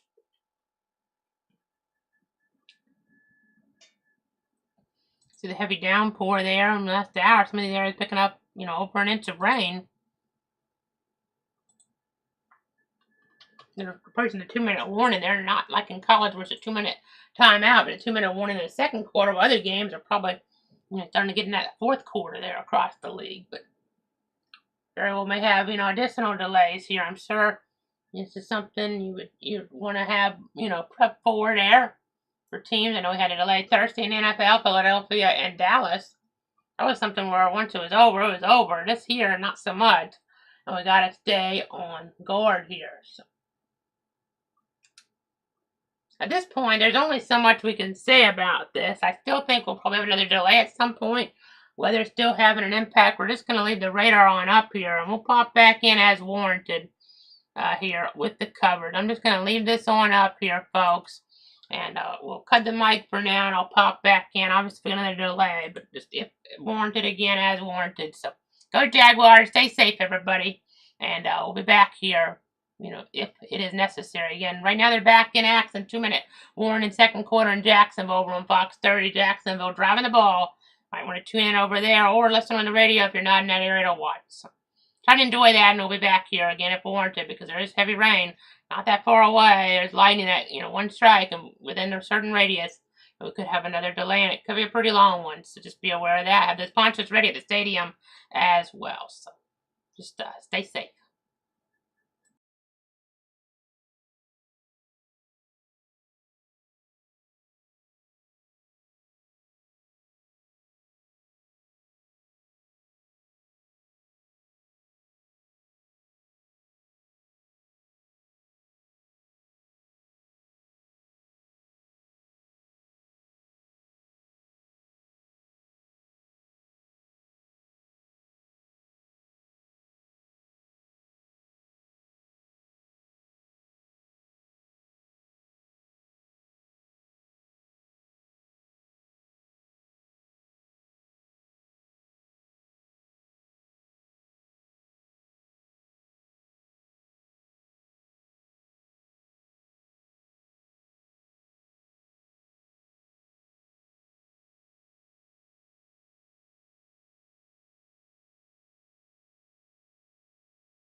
Meteorologist Casey Cloud back live with you in the Weather Center. I know we've had this stream going for the Jacksonville Jaguars game.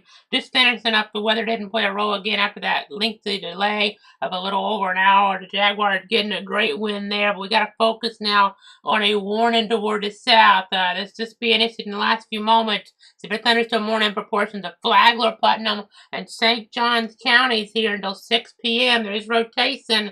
We may get a tornado warning with this. It just intensifies. There's already been a funnel cloud spotted there toward the Bostwick area over the last little bit there. We were watching it. There was an advisory in the storm, no warning, but then seeing enough of an increase in concern to get a warning. I'm going to back up our velocity mode a little bit here. Right around there is when it started to become a little more concerning south of Hastings, and you saw the warning pop up the last scan or two. Maybe not quite as nasty looking, not quite as tight, a little more diffuse with that spin. Not quite enough for a tornado warning, but there's definitely been some inflow in here this afternoon. You know, some rotation with a supercellular structure. Not a tornado warning, may not get it because last scan or two, not quite as bad as that one scan where it kind of pulsed on up. But with a severe thunderstorm warning, could still have damaging winds nonetheless. I know this is for areas of Flagler, northwestern Flagler, southeastern St. Johns, also northeastern Putnam counties, and northeastern Florida until 6 p.m. At 5:27, a severe thunderstorm was located over Orange Mills or over East Palatka, moving east at about 15 miles an hour. So again, watching this situation very carefully here. Palatka, Hastings, East Palatka, Federal Point, Orange Mills, San Mateo, Spuds, and DuPont Center underneath this severe thunderstorm warning, but they're saying, the weather service in Jackson saying that you should remain alert for a possible tornado. Tornadoes can develop quickly from severe thunderstorms. If you spot a tornado, go once into the basement, and I don't really have them around here, but they use that nomenclature just, you know, to have in there, and sometimes it, you know, those do that in there real quick, but around here we don't have the basement, or just use, you know, that small central room inside a sturdy structure to take shelter instead. That's more, you know, what people would have around here, obviously, and really mobile homes aren't the best places to be. This is not an official tornado warning, you know, so maybe you're not directly evacuating them, but you got to be really careful. Got a lot of lighting around for your protection. Move to an interior room on the lowest floor of a sturdy building. Again, we're watching carefully. There's quite a bit of lightning right on Yelvington there. We have that lightning, for instance, as well as around Hastings. A couple of different cells now emerging, and that sometimes can be an issue to cause rotation to intensify when things kind of merge. We got to watch that there. We have an advisory, Gilchrist, Alachua counties, as we're tracking things here. I know we're watching just the overall situation here. Got some stuff in Georgia I've been paying attention to as well with some wind enhancement. Just, you know, on the south side of Hoboken there. So, got some other action. Let me just real quick check this one here going out of Wayne County into Brantley. I mean, really more than one area there. And you can see some wind enhancement there as we continue to give you guys the very latest. So, again, let me go ahead and keep monitoring things. We do have a severe thunderstorm warning until 6 p.m. Saw some little rotation down there south of Crescent City as well. So we'll have to watch that. Not an overwhelming pattern for like tornado warnings today or anything like that, but it's not impossible. So again, we have some lightning here, Hastings to Yelvington. We have this severe thunderstorm warning, this yellow box here on the screen until 6 p.m. unless it gets dropped early. So again, you know, we're starting to get out of that summertime pattern where it's, you know, just every day. We had a little bit of a break from it, and it's a situation where maybe you're not as used to these at this point. So that means just catching you off guard more. We have to start taking these a little more seriously and start doing a little more coverage for them because it's not just every day. So, you know, we have to be a little bit more mindful here that this can kind of start to catch people off guard again now that we're out of, like, you know, from June to August when we have these more often. So, again, just continuing to give you guys the very latest here. Continuing to give you guys the very latest. Let me pull up some different cameras. We'll go over to I-95. It's a little off toward the east here. But let me go ahead and pull this on up. kind of try to give you an idea of what's going on. Again, we're trying to give you guys the very latest here. Morning till 6 p.m.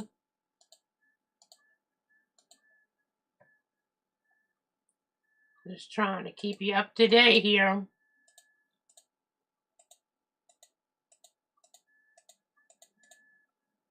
Checking all the different informational sources.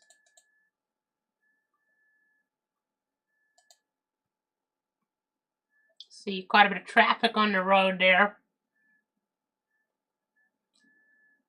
So I'm sure there's a good bit of traffic leaving from the game in Jacksonville that just got done here too. Let me go ahead and shift on over to that. Bear with me. There's no warning up there, but we'll give you an idea here. Some of the conditions. Let's take you to the Fuller Warren Bridge Cam, where there's just, quite a bit of traffic. A lot of lanes there too, but this is that Fuller Warren Bridge. A live look at that. So many lanes. I mean, it's not overwhelming because of all the lanes, but that's right there. People getting out of that Jaguar game that did stick it out to the end. And they got to see that Jaguar victory. Cam Little kicking 4 field goals today there. Second-year player at Arkansas coming up, pretty big for him. Did have some kicks out of bounds on the kickoffs and the like, but did a good job overall. Trevor Lawrence, Travis Etienne as well.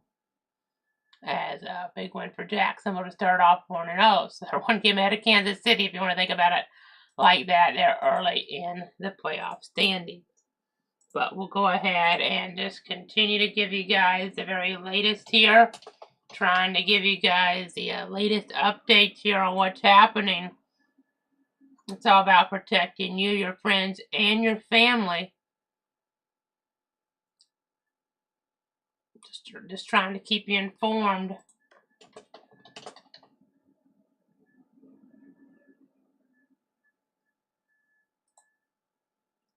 We have this warning down here around Yelvington. I mean, what prompted it's kind of gone a little bit away on the velocity, but it's still there enough to be concerned about. It's right there. That's what got them concerned. It's a little displaced, but I mean, not by much. As we're looking at correlation coefficient to see if there's any type of debris, because that one scan was enough.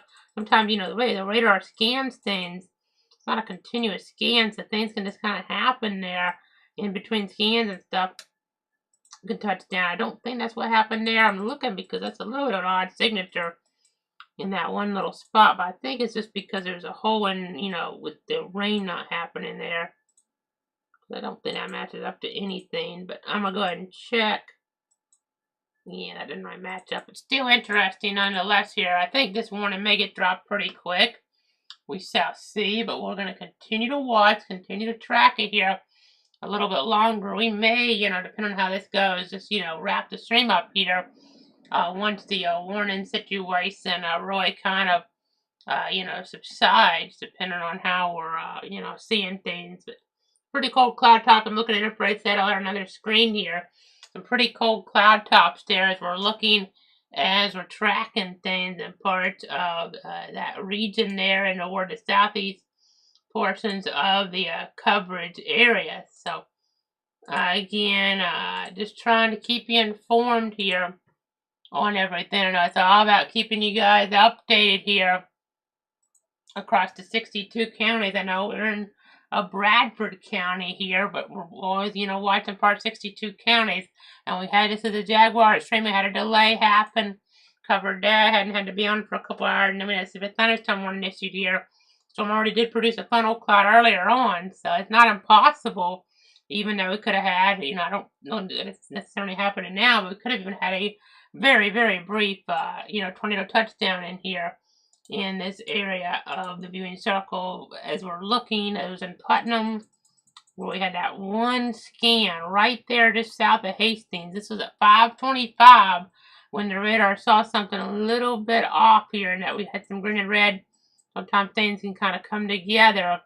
It's a pretty rural area though in eastern Putnam. We just kind of put the velocity back on here. thankfully pretty rural out there. But in the next scan, we have the yellow box. They used it at 527. But now we've kind of seen, not as bright of colors. The red indicates winds away from the Raider and Jacksonville, green to Ward. And we're not seeing as bright of colors anymore. They still do have a warning, though. And they still have a tornado possible tag. At 5:40, a severe thunderstorm was located near San Mateo. We just got an update here. It's also near East Palatka, moving southeast at 20 miles an hour. Palatka, Hastings, East Palatka, Orange Mills, and San Mateo. So just remain alert for a possible tornado, as tornadoes can quickly develop from, severe thunderstorm warning scenarios. Wind could be up to 60 miles an hour with a maximum wind gust. So, again, we're continuing to track this here for you around Yelvington. Again, around Yelvington, give or take.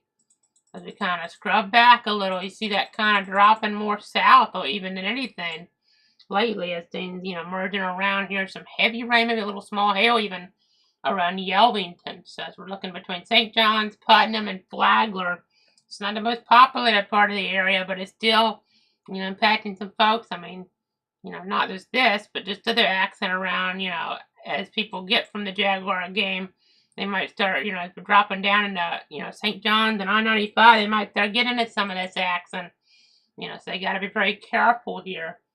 Some folks had left early because of that bad weather, and a big lead for Jacksonville. But Jacksonville there, getting that wind is great to see, but we do have this weather, impacting other folks that were just leaving maybe. Could have impacted, the other conditions, other folks even earlier on. But we'll go ahead and see storm total here. You see the stadium there. Not really getting the rain, even though we had an over an hour delay. It's just because of the lightning within the radiuses there. As we're tracking, I know Cam Little there, that kicker, getting 4 field goals, doing a great job. Again, he'll work on the kickoffs, but definitely a Pro Bowl type a season maybe coming for him after that 70-yard field goal in the preseason. Not going to be in the record books, but something that folks will never forget there, that 70-yard field goal in the preseason. It would have been a record if it was the actual season there, and for the longest kick in NFL history. Again, Trevor Lawrence doing a great job there. That's his, big year. Keep saying that, but, got to get that job done, obviously. He did well today. Some folks have talked about, other quarterbacks might have to come in otherwise, but hopefully that didn't happen. Hopefully Trevor can get it done and get Jacksonville their Super Bowl, like Peyton Manning got Indy their Super Bowl years ago. So again, we're going to go ahead and continue to give you guys the latest, get that Super Bowl victory, not the Super Bowl itself there, Super Bowl 39, but as we go ahead and keep you guys up to date, looking at some of the storms around. You can kind of tell by my tone I'm not as impressed by this anymore. Around Yelvington, keeping it going because it's a little bit further from the radar, but not seeing as much there. Some stronger storms in a few areas here, but I'm not all that impressed here. It's that one scan. You could honestly make an argument they could have issued a thunderstorm warning when we had that funnel cloud. It was tricky. I didn't want to break in since we didn't have a warning. It wasn't quite tight enough, but that one scan really stood out. I know sometimes the angle with the radar can play tricks, but you have a little rotation south of Crescent City now. We'll watch that, but let me see what we can do here. I'm going to go to the other radar perspective from the Moody radar.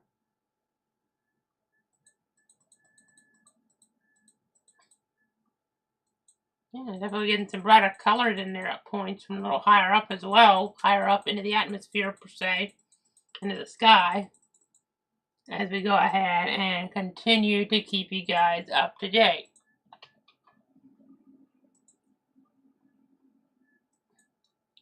Some areas with the rainfall amounts of 2.5 inches in an hour northeast of Pomona Park.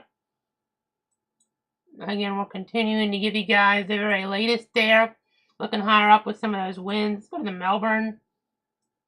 I took the radar sites off earlier since I was switching between some different ones with the coverage there for the storms and lightning for the game. But let's go to the Melbourne radar. Yeah, you can see it's pretty broad with the winds there now around Yelvington. Still got to be careful whenever thunder roars go indoors. As we kind of back things on up, you can definitely see how it's some brighter colored. Even we had that rotation, up near Bostwick there with the funnel cloud reported before we had, it needed a warning necessarily. That was there, but just we headed southeast kind of, it was kind of going south at points, but more into Flagler here over the next little bit. So, more populated areas to some degree, maybe around Palm Coast. So have to be on the lookout for this, give or take there. Maybe, as I look at that there, and maybe a little bit more southerly with that, even as we were alluding to. It's kind of tricky. We load all these frames in here. Well, that looks like a pan turn east when you look at it that way. So this that vicinity there, but now Palm Coast, this stuff this time of year is very, very, very tricky to track. It's nothing like, severe weather season when you have a squall line in, or like supercell. It's way easier to get an idea of where things are going and the speed. This time of year, it's like a, just a wild, wild west type situation where, things will just happen with different boundary interactions and all sorts of different things happening here in the meteorology world. So, with that local meteorological environment here with the weather conditions. So, again, there's lightning there for sure around Yellington, but they're just, I think, maintaining this since they had it, but there's not really enough to, say there's anything overwhelming there in that area. Again, we're continuing to keep you guys updated. A little weak rotation there south and west of Crescent City. Little bit of rotation, it looks like there, in southern Putnam going to northern Marion. And we're just going to keep you guys up to date, obviously. We look there, look at different storms. I'm just trying to keep you informed on what's going on.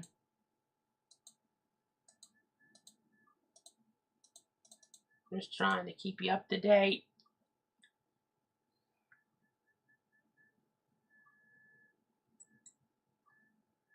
Still with you. 5:48 is the time. According to the mode, I know I was trying to set some of those winds out of the northeast, starting to maybe turn. I'll back it up, a little bit. But we watched those northeast winds. They can play a role in some football games and the like. A lot of instability around. As you can tell there, we have our general thunderstorm risk in that light green. Let me put on the satellite here real quick.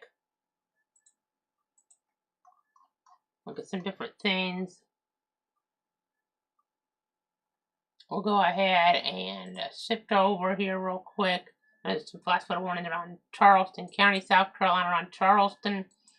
We'll see in the Pacific real quick. I'm going to switch to the other view here with the hurricane in the Pacific. Right now, things look a lot better for Hawaii in terms of direct impacts. This looks to go north, that Hurricane Kiko. So that's good, but definitely going to have rough, marine conditions there, I would say. But the direct impacts look to go north now, which is great news. Not a guarantee, but, as of now, instead of coming across there in Honolulu, the center is expected to be about 150 miles off toward the north. So still could shift some, but models in fairly good agreement there. I know in terms of the Atlantic, we had that area where we're watching it completely, has lost all chance for development here, which is great news. I know I need to move the satellite info out here a little. Let me switch that over, but nothing doing now, which is great news in the tropics. No development expected anymore in the next 7 days. Not even getting to Gabrielle there, which is what we want to see. Very much what we want to see here in the tropics. We don't want any trouble. There's still another month and a half or whatever, be paying attention. We had Nicole in November, going back a couple years, but few years, but we don't want to have trouble. Models, long-range models, sometimes will show some stuff still. You gotta watch. Things can shift quick.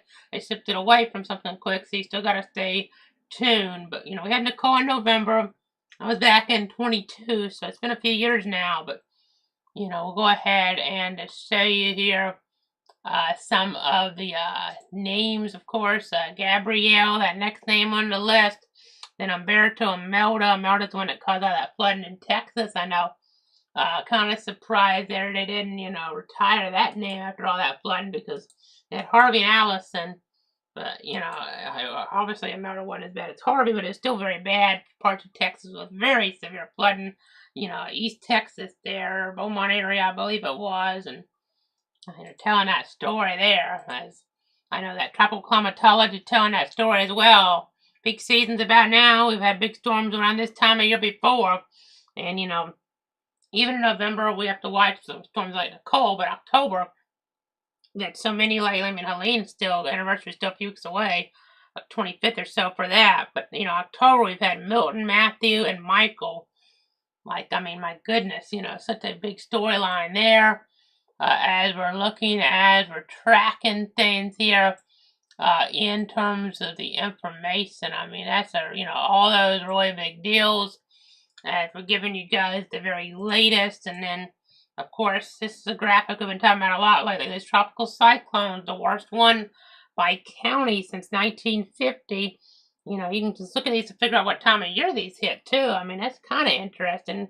It doesn't exactly match up what you would think, with where the fronts might be and the like, because if you just thought about it like that, you would think, well, later on it'd be further south, earlier on further north. Not really true, because Michael, I mean, it went pretty far. A very, very unusual storm in a lot of ways.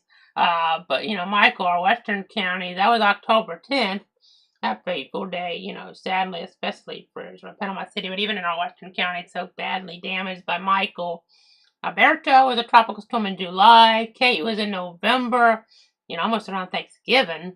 Helene was around the 25th of September there. Dora was about, we're coming up on anniversary next few days, just like Irma. Easy and David, I'm not 100% sure. I'll have to double check those, but Matthew was one where that was an October storm as well. Let me check Easy and David here. But, I would have just made another graphic with the, months, but it's not like there's a rhyme or reason necessarily here. There's not a real, obvious pattern, because it's just the worst. So you've had really bad storms that aren't the worst here, so it's not like an obvious pattern, for the months where you've had the worst storm. And David, let's see, when did it hit? We're right around that anniversary for David, actually, in 79. It was around the 4th of September in our neck of the woods. Okay. And then that's back in 79. And then Hurricane Easy. That one, that's the first time they were really using those names. We're also around that anniversary time. This is definitely an active time, as you would, by our climatology. And guess what? Today's the anniversary of that coming across as a weaker system.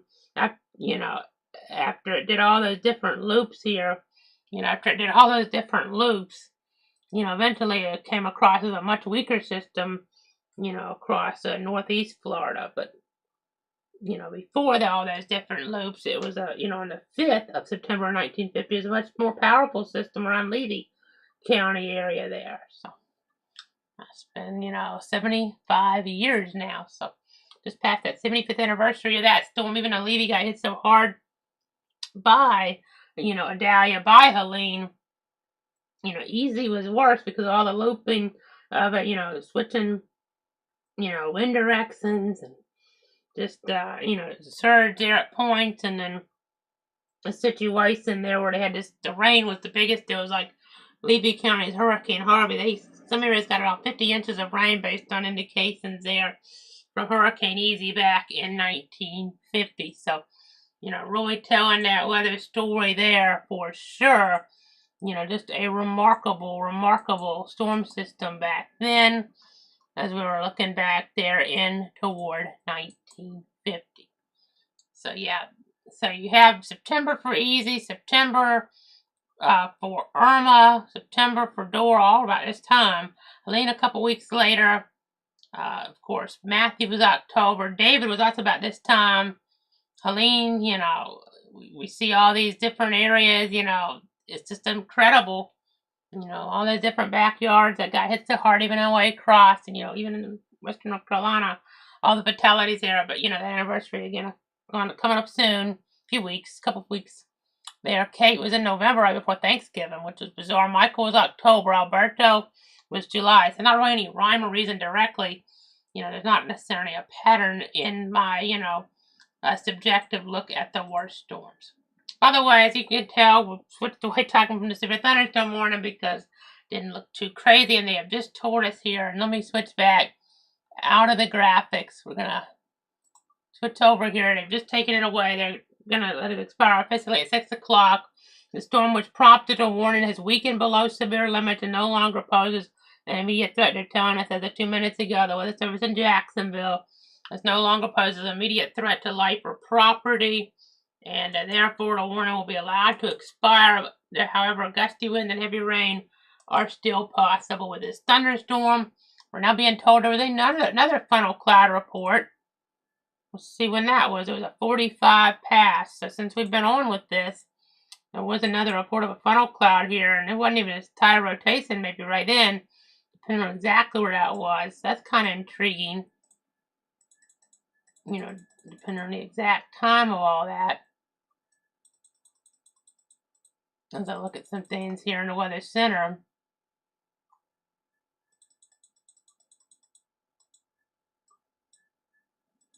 Just trying to match some stuff up. Might have been a little earlier than that. I just wondered, maybe that's when the report came in. But I backed this up, and it's about the time they said it was. But it may have been a little bit further back in the timeline. If you're out, like, you know, chasing or just seeing the report, sometimes the times get a little bit, not to the exact minute. But again, another funnel cloud report. That's what the funnel cloud is that rotation there in the clouds is, you know, essentially a tornado that hadn't touched down yet, so it's not officially a tornado, but it's very close to being a tornadic scenario there. And, you know, so sometimes you hear that, you think, well, okay, it's time to issue a tornado warning, but the pattern's not always favorable to get that rotation that's aloft that you can see visually down toward the surface. You see that little, like, it's not always this well defined. There might even be picture to this on social media. I'm assuming maybe well could be based on these reports, but you look in the cloud and you'll see like maybe something there, like a funnel coming on down, but then you don't actually see it touching. Because once the funnel touches, it's not a funnel cloud anymore, it's a tornado. So that's what we're talking about with all that. So, you know, we get those a little more often than you would think here this time of year. Sometimes you don't, you know, have anywhere to see them, and it's not enough to actually get it down to the surface. And hopefully that was the case today. So big thunderstorm warning going away at 6 o'clock. I think we pretty much can go and wrap the coverage. The Jags won. That game ended here, you know, delayed by over an hour. But they got it in. A great win for Jacksonville. You know, as we're tracking things, they're 1-0. Indy's 1-0 there. You know, which is obviously some great news there for them. But not as good for Jacksonville because it's a situation there where, you know, obviously in a division race, and, you know, Jaguars would want their rivals to lose. Tennessee's winning, actually, surprisingly, in the third up at Denver right now. Third quarter up there. That's kind of surprising. And then the other team in the division there, Houston Texans, they're up at halftime. So there's a chance all the teams in the AFC South could win today. It's supposed to be one of the weaker divisions. Jaguars might not be able to get ahead there, which, you know, would be unfortunate in the division. But in the, you know, overall picture, they are a game ahead of Kansas City, so because they lost in Brazil there. So again, just trying to give you the latest, trying to keep you informed.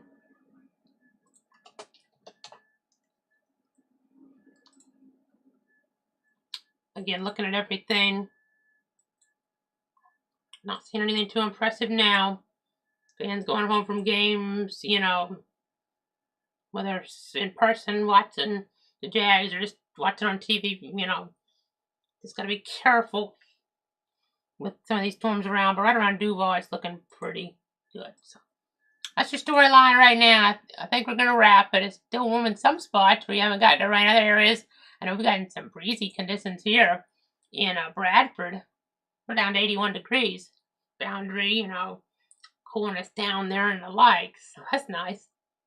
Only feeling like 88 right now, which, I mean, that's not just, you know, great, but it could be worse. So, again, we're going to go ahead and wrap it up. I know yesterday up in Massachusetts, they had some very nasty weather up there. We were talking about that a little when we were on about the Florida game, which ended up not having to get delayed, you know, there in Gainesville against USF. USF getting that huge upset win.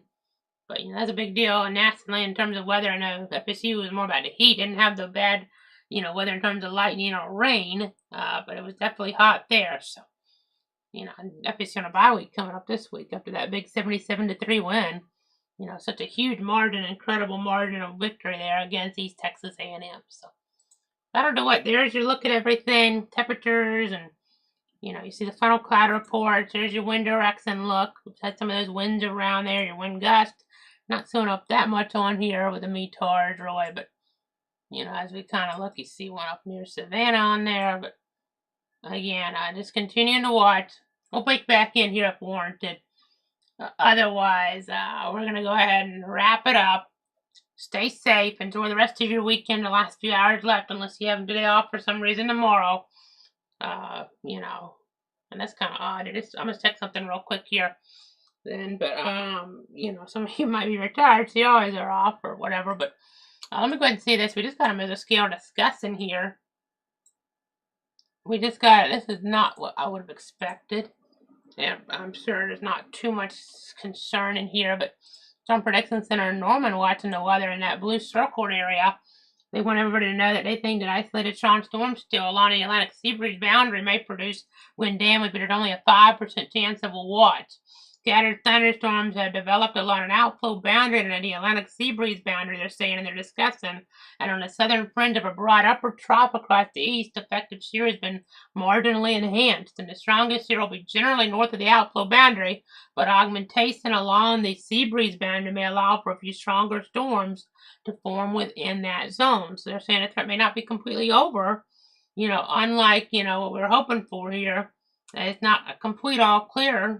I wasn't saying it was directly, but we were hoping for the best there, as we're, a couple hours out from sunset. But they think that, a few stronger storms may form here within the zone, and the strongest activity will tend to propagate southward over the next couple hours. Shear is strong enough for brief marginal supersonic structures, as we had some brief rotation, as we were noting there, and they noted on the Melbourne and Jacksonville velocity imagery. And isolated wind damage is possible here as we're looking ahead, probably through about, let's say here, 7 o'clock is when they have this discussing time. So, going to be watching all of that, obviously, and breaking back in if warranted then. But I don't think there's enough to keep the stream going here at this point in time. We're just continuing to give you guys the very latest here, obviously, on everything that's going on. I'm just trying to keep you guys informed. Let me see if there's any questions or comments from any of the viewers at home. Just making sure here. Again, not quite enough to really keep this going, but we're going to keep watching everything. We're going to keep giving you guys the very latest, on the scenario here. If we get something to pop up with a warning, I'll be letting you guys know very quickly on all the different platforms. So please, again, keep it tuned to all our platforms. Facebook, Casey Cloud Every X Cloud Weather, Twitter /X at Cloud Casey, YouTube at Cloud Weather, Twitch Cloud Weather. Cloudweather.com has all the different radar imagery. So that's important to keep in mind here. Let me real quick, I'm going to pull up our camera outside of our window and show you some of these darker skies here. Granted, we don't necessarily have anything too crazy, but there's a look here. You see some of that breeze there and the like here in Bradford County. Looking back west, don't necessarily have anything, but just thought I'd pop that up real quick. Again, we'll be back on if warranted. There's that mesoscale discussing, so we're going to, just kind of, say we got to keep watching a little bit, but hopefully we don't have anything too crazy here, but if we do, already did have a couple funnels, so, as we're looking there, that area, we're watching one around Bostwick and the funnel there 4 miles south of Hastings, but haven't had any formal tornado warnings. We had the severe thunderstorm warning for a little while that we were tracking after all the cover to that big Jaguars delay there. Jags getting the window, but that lightning in the region was cause for concern.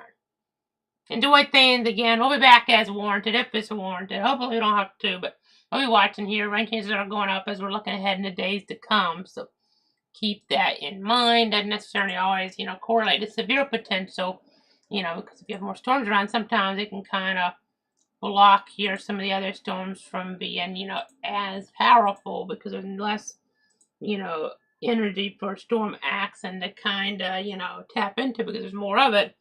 And then we're also watching out for tidal flooding here because of the overall pattern St. John's River Basin, local Atlantic coast, according to the Jacksonville Weather Service. Flooding up to 2 feet possible along the coast and 1.5 feet around the St. John's Basin there. So we're going to have to watch out for that. I know, watching out for those rain chances here to be on the increase next few days. They might start dipping later in the week some. So that'll be good. Maybe trying to get a little cooler air, drier air back in here later week. But next few days, it's looking, stormy here with the higher chances of precip. As we're looking, I know from the North Central Florida perspective, at least, that direct perspective at the situation. So stay safe. Again, I'll be back here if it's warranted, but we're cutting this stream off. Again, we'll be watching, and I'll be tracking.